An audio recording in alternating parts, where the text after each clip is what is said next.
નમસ્કાર, ગુજરાત 24 ન્યૂઝમાં આપનું સ્વાગત છે। જોઈએ આજના મહત્વના સમાચાર।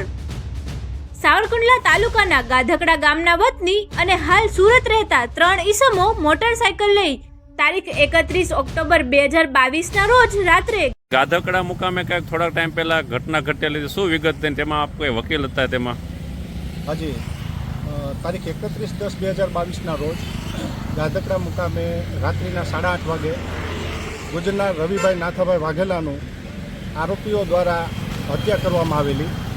જે હત્યામાં આરોપી સુનિલ ચંદુભાઈ જાદવભાઈ તેમજ હસમુખ પરસોત્તમભાઈ એ 3 આરોપી હતા।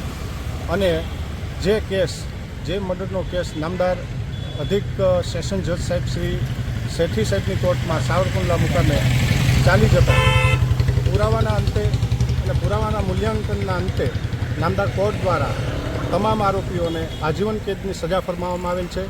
તેમજ પ્રત્યેકને ₹1,05,000 લેખે ત્રણેય આરોપીના ₹3,15,000 દંડની સજા કરવામાં પણ આવેલ છે।